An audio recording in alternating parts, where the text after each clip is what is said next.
Thank you all so much for being here. It's good to be together today. And this is beginning of series, and we're going to be talking about and talking through sort of why we started Port City Church and why, to be honest, I still love doing it. And it has to do with our mission, as you've probably seen and figured that out already. But it's interesting. There's a lot of things. We started Port City Church. It'll be 25 years old in October. And so, you know, when we started Port City, we were very young, very not super smart, and a lot of other things that go along with trying to do something that you hope you're supposed to be doing and doing it in a way that you think you're supposed to be doing it, but really have not a super great idea. And a lot of our early, you know, I've been going back through part of this, and this has just been a real nostalgic, kind of reflective season for me anyway.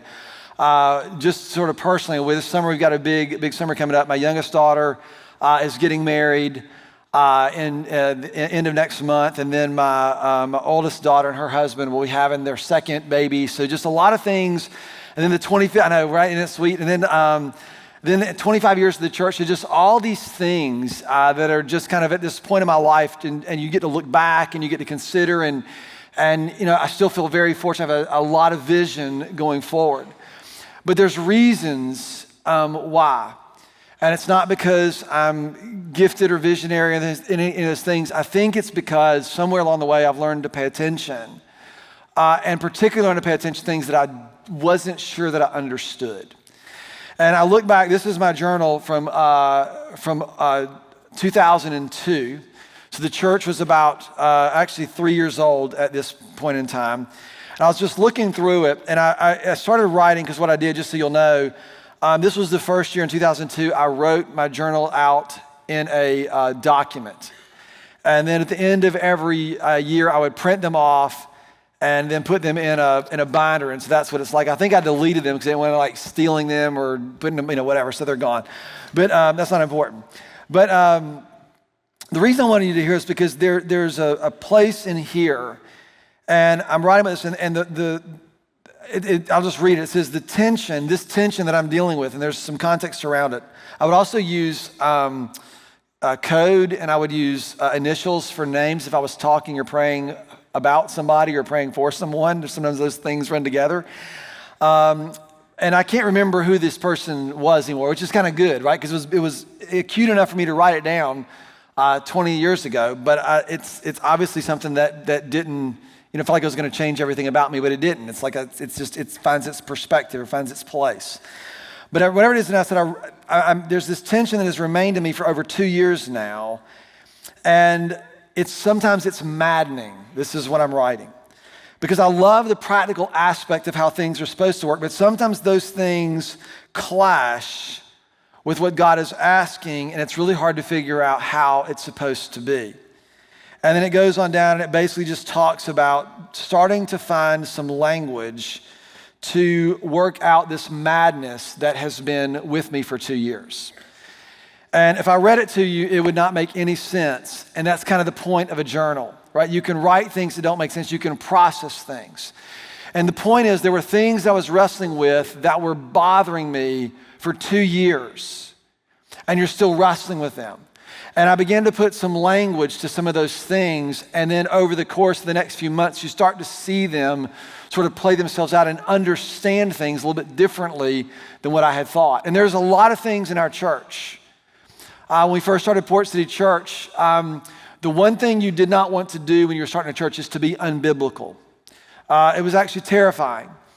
And so one of the first things I did is I took my Bible and I went through the Gospels and a lot of passages that dealt with the church, and I took a document out and I just started writing down everything that I thought the church should be. I was like 27, 28 years old, everything the church should be. It was not anything more than just my observations about this. And there were things that I wrote down that I said, this is exactly what the Bible says, but I have absolutely no idea what it means and no idea how to do it. And so and I say that because there's all these things that you're going to be experiencing and thinking about and considering as you walk with the Lord, as you learn how to see and understand what He wants from you and for you. And the way we go about understanding it is to continue to process, to allow him to enter into those places and to shape us and to change us. And so I want to kind of take us back into some of the early days and let you sort of feel what it was like and then to participate. We just finished this series on Acts and we called it Origins, and it was very intentional because we talked about it as a way to look at this group of people who were following Jesus in the very early days of the movement. And the book of Acts is the record of them wrestling out the implications of the resurrection and wrestling out the implications of what Jesus had asked of them. And we also have this recorded for us because Jesus says, it says in the book of Acts that he taught them for like 40 days about the kingdom of God. And we talked about that the last 6 weeks. He talked about the kingdom of God, and we have his sort of last invitation or his last charge to his early followers, recorded in both Matthew and in Mark, and it's also a little bit more obscurely in the book of John. But he records basically, here's how this movement is going to continue. And it's kind of like a tag, you're it. I'm leaving, and the mission is now with you guys. And that's how this whole thing begins to unfold. And I think it's important because that's what we have to do as well. This statement is known as the Great Commission. It's found in Matthew chapter 28, and this is how it reads. Then Jesus came to them and he said, all authority in heaven and on earth has been given to me. So he's standing there in Galilee. He's got his disciples, these early followers with him. And he said, I now possess all the power in heaven and on earth. I have all the authority. And here's what I'm going to tell you to do about it. And he says, with all this authority, what I'm telling you is to go. And this isn't like, so I remember growing up, this was the passage that was always used to sort of make me feel guilty about not doing things overseas. I don't think that was intended. That was just always where it showed up. And so I avoided it for a long time. When we were starting the church, I thought this is kind of the central thing that Jesus asked us to do. And what you realize is therefore go is not something that you need to do something other than what you do. And it's just as you go, as you are living your life, as you are moving into the places you are, you're gonna have a particular perspective. And what Jesus is saying, you need to have a different one. And he says, as you go, what are we supposed to do? To go what? And make disciples. Of course it's all nations. Like we're gonna get into that. We talked about that. To make disciples of all nations, baptizing them in the name of the Father, the Son, and the Holy Spirit, and teaching them, right? To make disciples, which includes baptizing and teaching them to obey everything that I have commanded you. And you have to start making a list of what those things are. And surely Jesus says, I'm with you even until the end or to the very end of the age. This is known as the Great Commission. And what he's telling us to do is that somehow as you live your life, as you move into the places you move into, you have an effect on everybody that you encounter. Everybody is leading somebody somewhere. Every interaction you have either moves someone towards something or away from something. You get to have a say in how people see and experience the world based on the way they see and experience you. And most of us just have very little bandwidth to view the world that way because we're just trying to get our stuff done. And what Jesus is saying is, as you do this, I want you to reorient yourself around a different way, to go and to make disciples. This is a really important thing for us to figure out and consider. And we've spent a lot of time on this as a church. In fact, I wrote this down and we were coming in and y'all know how much I love language and definitions. And years ago, I would say things like, discipleship. We talk about discipleship and we say, well, what do you mean by discipleship? And you know what people say in the church? They say, well, you know what I mean by discipleship. And I would say, well, no, I don't. And so we decided 8 or 9 years ago, we were going to come up with a definition of discipleship. What do we mean by discipleship? And what we mean by discipleship is training myself and others to be trained by Christ. Jesus said, I want you to teach them everything that I've commanded you. And he wasn't talking about getting a list of things that I've taught you and then download that into other people. That's how most of us think this works. But his very ending is that I'm going to be with you in this was the call for us to live in relationships, to train myself to continually be trained by Christ, for him to be the one, for my life to emerge out of my relationship with him. We say it around Port City that our ministry flows from our walks. Your vocation flows from your walks, from your walk with God. Everything that you do flows out of that place. And so that's what the Great Commission is. We're going to look more closely at this over the coming weeks. But when we this past week, we did a staff retreat. We took 4 hours on Thursday, went to a church in our area that has a beautiful little chapel. They were St. John were so gracious to let us use their space, and we all met over there. And we spent, I think it was almost 4 hours. We ate lunch together and then had a couple sessions on either side of lunch together as a staff, our Wilmington staff. And Clay, who's our campus pastor here in Wilmington, led that. It was spectacular. And here's what's so hard, because you're going to carve out time. And I had to go in. And there's a lot of things that I'm working on that I feel like I need your direction on this. There's a lot of things that are happening, a lot of pressure, a lot of things that need to be done. And our whole staff committed that the point of this is to go and to let ourselves be still before the Lord and just let Him be good to us, right? And you know what this is like, because when you're there and you're being still, guess what you're not doing? You're not doing all the things that are on your to-do list, and you feel it. I had to prepare myself so I don't go there and say, God, you got to tell me what to do. I'm in this retreat, now you can tell me what to do. I'm like, no, I'm doing this retreat so I can be still and to know Him. And so we carved this time out. And so I was prepared for it. Our staff prepared for it. It was a beautiful time. And as Clay stood up there in the very opening session, he said, do you know what the point of the Christian life is? And I immediately panicked a little bit because I'm like, oh, hope I get this right. And you kind of feel it. And so I'm mulling this over in my mind, and I'm thinking about it. It's like, what is the point? That is a great question. What is the point of the Christian life? What is the point of my Christian life? Why does it matter that I'm a Christian? Why does it matter that I'm a follower or believe or confess Jesus? And it's a question that we all have to wrestle with. Now, I know there are a lot of people here, right? You've had miraculous, these deliverances, salvation. God rescued you from something. Maybe it was a debilitating habit or addiction, and God rescued you from that. Or maybe it was some particular relationship or season you were stuck in, and God miraculously intervened and rescued. So of course, we celebrate God's salvation, that He delivers us and He rescues us from things. Of course, that's true.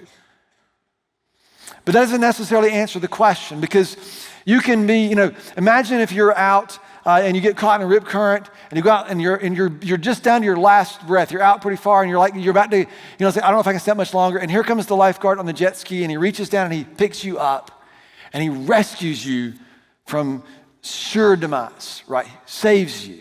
You're like, oh, thank you so much. And the lifeguard takes you back, and he puts you back on the beach, and you get to go on doing what you were doing before that happened. And you're so grateful for his salvation. But suppose the lifeguard put you on his jet ski and brings you back. Instead of sending you back to the life that you lived, he now makes you live and move in with him, and then you have to live in his rule and his kingdom under his authority. Then you're like, well, I don't know if I signed up for this, right? Like, that's the picture of salvation. Like, he rescues us from a dominion of darkness, and he returns us to the kingdom of his Son. So why does it matter if you're a Christian? Most of us grew up thinking that the reason, what matters about being a Christian, is that we'll have eternal security when we die. That's the most common answer that most people have. And most people don't have an answer very far beyond that. And what Jesus is doing and what he longs to do, what's the point of being a Christian?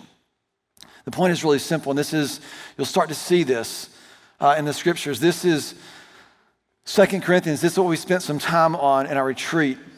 And we all with unveiled faces, so there's this exposure before him. We contemplate the Lord's glory. We gaze and we seek first, and we do all these things to contemplate the essence, the beauty of all that God is. And we all are what? We are being transformed into his image with ever increasing glory. Sometimes it is slow and almost indetectable, but it is happening. With ever increasing glory, which comes from the Lord, who is the Spirit, we are being transformed. Paul would write this again later in Romans 8, or actually earlier in Romans 8. And a lot of you have heard this verse, that we know that God works all things, that in all things God works for the good of those who love him and have been called according to his purpose. And a lot of times we use this as a Band-Aid to try to pretend that bad things aren't as bad as they really are. That's not what he's talking about here. And I'll explain more about this in just a little bit. But he says God works all things together for the good of those who love him and are called according to his purpose. For those God foreknew, he also predestined. And a lot of you got we can have a whole other conversation about that. I do not believe it the way a lot of people do. Because what he's predestining here certainly is not some place where you're going to go or what shirt you're going to wear. He's predestined what? You and I to be conformed into the image of his Son. So the purpose, the point of our Christian life is that we would be formed into the image in which we have been created, that we are formed into the image of Jesus. Dallas Willard says it like this. I think it's really a nuance. It's not just what would Jesus do, it's what would Jesus do in your shoes. Like there's a context of it. It's that he is with you even to the end of the age, and our efforts flow out of that place in that relationship. When we say this around here is we say that you and I steward the integrity of his image. That somehow when people interact and see and know you, there's some way in which they see and know who God is and how God is.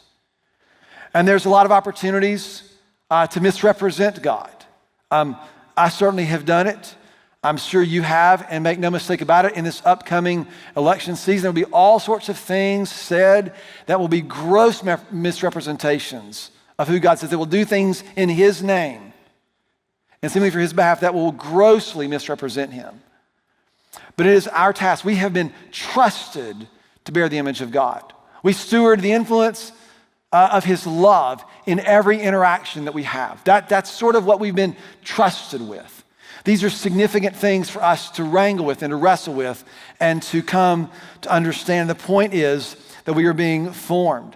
And this happens, yes, by coming to church, and yes, but it happens by living in a relationship with him, by being his apprentice or his student, which is what discipleship means, to be trained by him, training myself and others to be trained by him. And this became the whole foundation for our mission.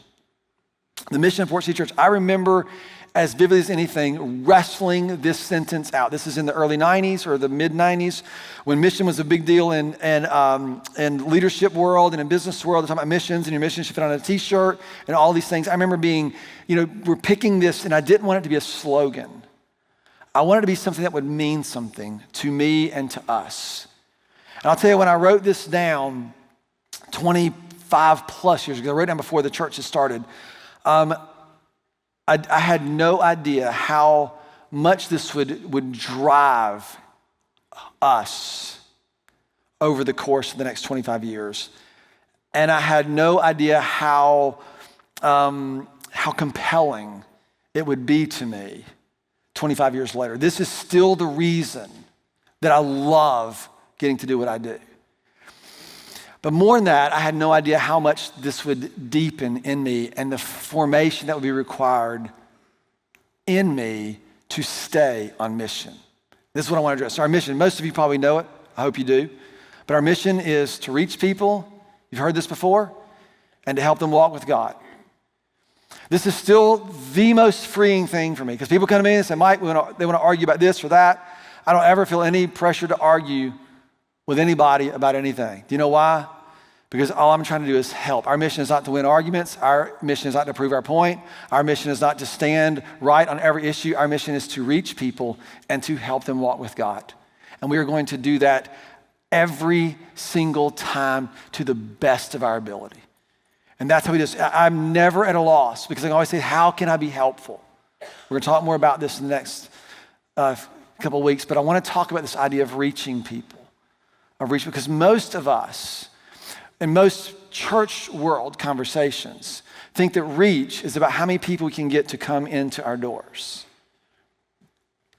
And in the early days, that was a part of it, because there's like 9 people in your church, and of course, right, people got to come in. But I remember like having these crises. In 2000, we built the building in 2008 here in Wilmington, and out of that, the growth exploded. There were so many people coming to our church. And people are calling me, and they're asking me to talk to them about churches and church growth, all this other stuff, like I know what I'm doing. And I'm like, I'm not sure that we've got the right correlation. Or you think that because a lot of people come to something that the person who, like, this isn't the correlation. And not only that, when I would go and I would meet a lot of other places and would be in places, the metric of most people when they were asking about our church, they wanted to know one question, actually two questions. Anybody guess what it is? How big is your church? And how big is your budget? And I'm going, what does it have to do with spiritual formation? It has some, don't get me wrong, because you got to show up. But it's not the goal. And not only is it not the goal, but it deviates from our mission, because the mission is not to get you to show up for our church so we can be a big church. The mission is to extend ourselves to one another, to be helpful. And if we're just using people to come in to build our attendance numbers, we're just using people. We're not actually helping people. And so these are all these sort of crises of my own sense of faith. What have we done here? And what are we doing here? And so I had to really go back and sort of look at our mission. And what does it mean to reach people? And this is where a lot of this began to emerge from. It required a lot of formation in me. And I'll just say this, that we live in a world, like whether or not you are being formed is not the question. It's what is forming you. What is forming you? Right? A lot of us, God wants to form us into the image in which we've been created. But we are malformed, we are deformed, we have all sorts of things that happen to us in the way in which we live and the things that have happened to us, the activities that we produce, like, the kind of music we listen to, the kind of media we absorb, all these things shape us. I was joking, but I listen to a lot of different kinds of music, and I love 80s music, and I still do. But I go back and listen to some of the music that I listen to that I don't listen to much anymore. It's too much qualifiers. I was listening to Metallica last week for some reasons. And when you're listening to Metallica, it's like you just want to go like, I want to go take somebody out, right? It's like you just feel this like, ah. And I'm a little bit more mature and I can handle that today. But the point is that all these things, they do something in us. And they often do it unchecked. So we don't really know. We just end up a particular way. So what this is all about, to make disciples and to participate in this way, is for us to allow Christ and our relationship with him to be the most formative force in our lives. I think that makes sense to us. And so what I did not realize is how much this would be needed for me to become more closely aligned with Jesus. Not fully, but more closely aligned. Because what I assumed, as I was walking with the Lord for a long time, I assumed that I would automatically care about the things that Jesus cared about. And what I found was that Jesus cared about all the same things that I did, which was really convenient. And I found myself reading Bible verses that just justify those positions. And it wasn't until I began to say, Lord, can you form me? Can you break my heart for what breaks yours? Can you help me see things differently? That this whole thing began to take on a whole new meaning. Now, one thing about Port City Church, and please hear me, I want you to come. Like, for sure, we want people to come. But the reason is because I believe when you show up here, something happens. So for some of you, it's just a step of faith that you said, I'm going to go to church, and you stepped in here, and God just honored that in some way. The number of conversations I have with people all the time, they'll tell me this. I hear this, I've had this conversation 30, 40, 50 times in the last 25 years. Like grown men, they'll call me, they're like, Mike, I came to your church. My wife's like, got to go to church. I said, we'll come to church. I was like, I kind of thought it too, but I said, okay, I'll go. I come into the doors, and the song starts playing, and I'm like, get emotional. And then I'm calling you, and I'm trying to figure out, like, what is going on? I'm like, well, maybe God's like drawing you to himself. They're like, do you really believe that?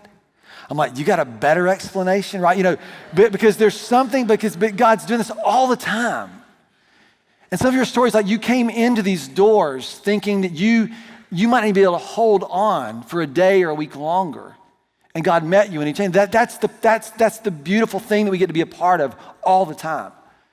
And when you come, I'm never trying to convince you that I'm right. What I do want to do is I want to push you to care about things differently.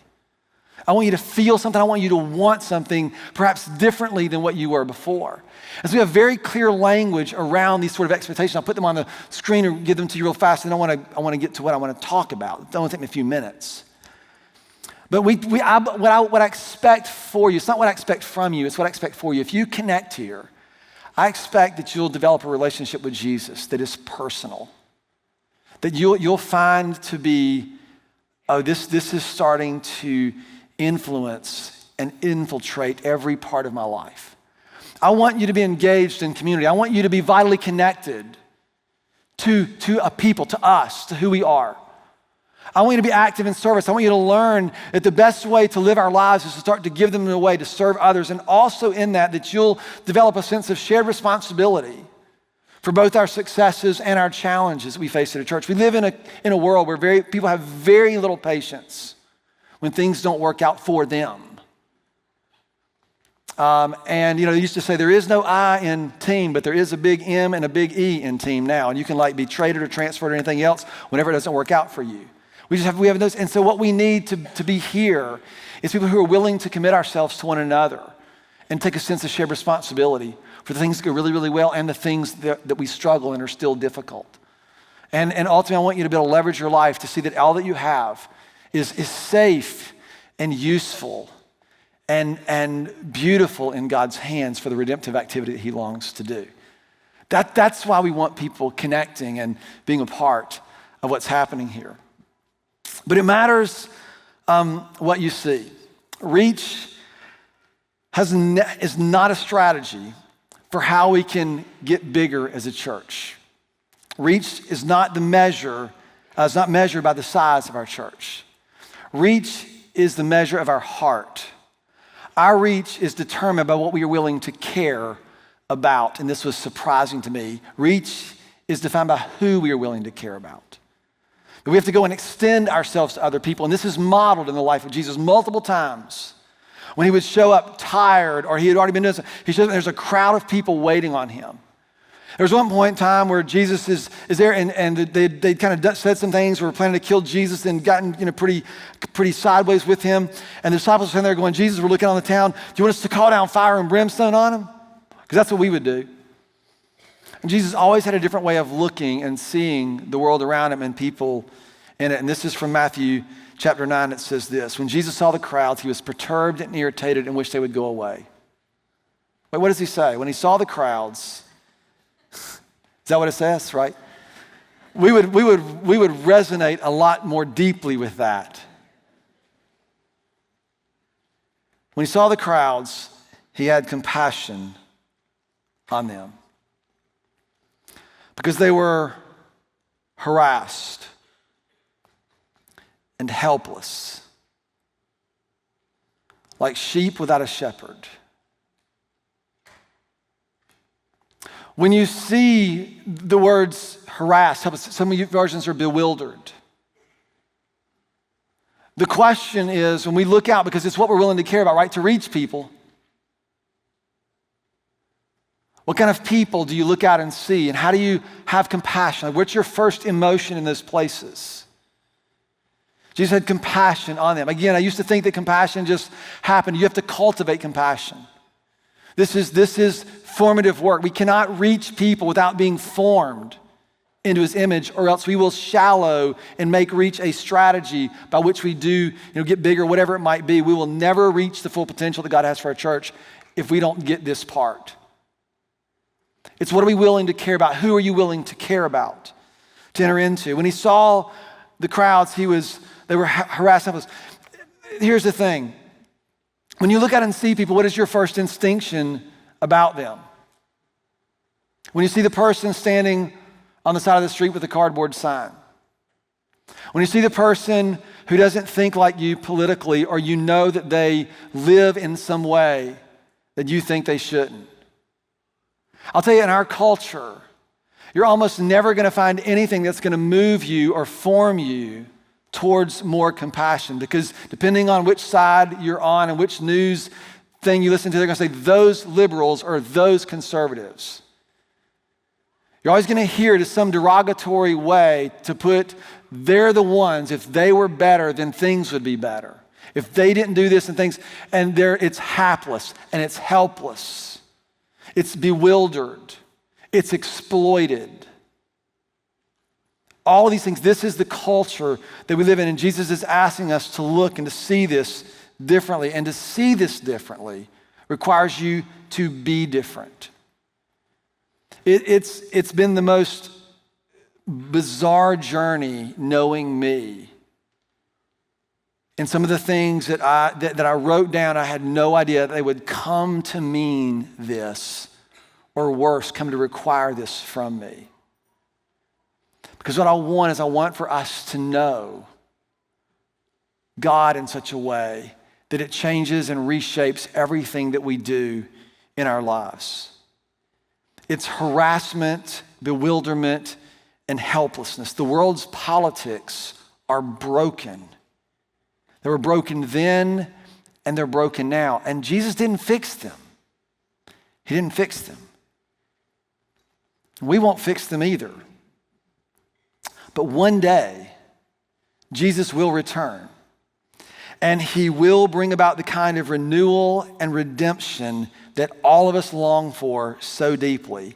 And until then, we have to learn to see differently. We have to learn to navigate the chaos faithfully, to bear witness, right? We talked about this, to steward the integrity of God's image in all the places that we are, to steward the influence of God's love in all the places that we are as we go. That's what he's after. Rick Schaefer was writing about this. He's one of our staff pastors, one of my great friends and a huge influence in my life, and he wrote this, and I love this. He says, until Jesus returns, I want to train my heart towards compassion. Not hatred, not irritation, not frustration. What struck me is that we have to train our hearts towards compassion, because what is most likely? How hard do you have to work at being irritated or aggravated or ticked off? Does that take a lot of work? It just happens, doesn't it? In some ways, we didn't even know where it came from. I want to train myself in compassion. I want to learn how to see the world differently. God's kingdom is the only lasting system. It is the one originally established by God, and it is the one being restored by God. Everything else is harassment and helplessness. What would it be to believe that? It would allow us to recognize that when we participate in these ways, we are honoring and we are bringing something spectacularly beautiful to a world that isn't going to see it or find it anywhere else. Because even in the places where it does happen, it often comes at the expense of someone less powerful or less privileged, or whatever language you want to use in that. So here's what I want for us to do. This is our heart. Listen, I wish that reach people just meant let's just get bigger. It'd be a whole lot easier. Because now we're talking about, what are we willing to care about? What are you willing to care about? What am I willing to care about? And what are we willing to do about it? The issues and the conditions of our city here are deep and complex. I believe with all of my heart that the church has the best shot at bringing something beautiful into those places. But it's going to take all of us. So here's what I would ask you. Number one, when you look around our world, obviously people think it's broken. What is it that burdens you? What do you feel a sense of burden for? And listen, I want to be really mindful. Some of you have small kids, and that's the season you're in. Or this is as much of a and I don't mean burden like they're a problem. I mean like you want for them, right? Those are God-given tasks and responsibility to be a husband, to be a father, to be a wife, to be a mother. Those are God-given responsibilities, God-given occupations. There's nothing wrong but we can't like insulate or isolate. Some of you are dealing with medical issues or other, I know our congregation, we get a lot of these, so I'm not asking you to try to abdicate or God, I should be doing more. That's not what I'm suggesting. I'm asking us, are we willing to say, God, would you form us? But what is it that breaks your heart when you look around? What are you most likely to do about it? Because most of us just complain. Not us, we don't complain, but other people complain. And they get mad. We create solutions and then argue those solutions and believe that if people just did those solutions, then it wouldn't be helpless and bewilderment anymore. But the kingdom isn't that way. The kingdom operates in redemption, not solution. There's a Surf Pro, cleans up messes. Y'all heard of them? We had a big flood here in Wilmington, about 25,000 feet. Surf Pro came in. Their slogan is true. It is just like it never happened if you go in there today. It's an extraordinary slogan. Unless you talk to all the people who were in there rolling their sleeves up and getting stuff. It's not like it just happened because something happened and we all know it. And redemption isn't like that. Redemption is not like, oh, we're going to make it like it never happened. No, redemption is going to acknowledge that it happened and say that God works all things together in some miraculous, beautiful ways, in ways that you and I can't understand. He works those things together for some beautiful good and hope in the world. It's redemption. It takes the worst things that have been done to you or that we have done to one another, and somehow God brings them into a kingdom, a rule where they find something renewed and restored. And it takes eyes to see this. And so my next question, would be this. Make sure I'm going in the right order. What might redemption be like or look like for you or for what you're thinking, what your particular burden is? And a lot of us have ideas. But what I've learned in the last 10, 12 years of trying to actively pray for this, and it's a tough prayer, is that it doesn't work the way I thought that it would. And I can tell you story after story after story, but I know you want to go to lunch. It requires a different view and a different hope. The redemption works within the brokenness, and it does not require us to formulate a plan, but it requires us to cultivate compassion. And so here's what I want you to understand. You really can't understand redemption apart from compassion. You can't. You can come up with solutions and strategies, but you can't understand redemption until you roll up your sleeves and you get deep into the places where these kinds of things exist. Because when you do, your eyes will be open to things. You will cultivate compassion for things that you never thought you had the bandwidth for. And what you'll see is God begin to open and expand your heart in ways and into places that you just didn't think possible. So how is it that you're cultivating compassion? You're just going to have to write these and journal about them. And lastly, how might Jesus want to shape what you care about? That's a doozy. I want Jesus to care about the things that I care about. My car, my house, the bills. He does.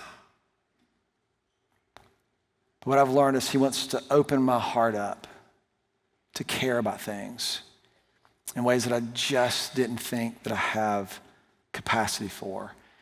And the truth is, I don't. But he is faithful to form us into the kind of people for whom he entrusts with his mission. Perfect? Yeah. Father, would you help us? I find myself using that prayer often. Would you give us strength and vision? Would you give us not a pressure or a guilt that we should be doing more than we're doing, but rather would you give us a sense of peace that we will do whatever you have asked of us. You are faithful to guide us and to lead us and to cue us into the things that you want us to do.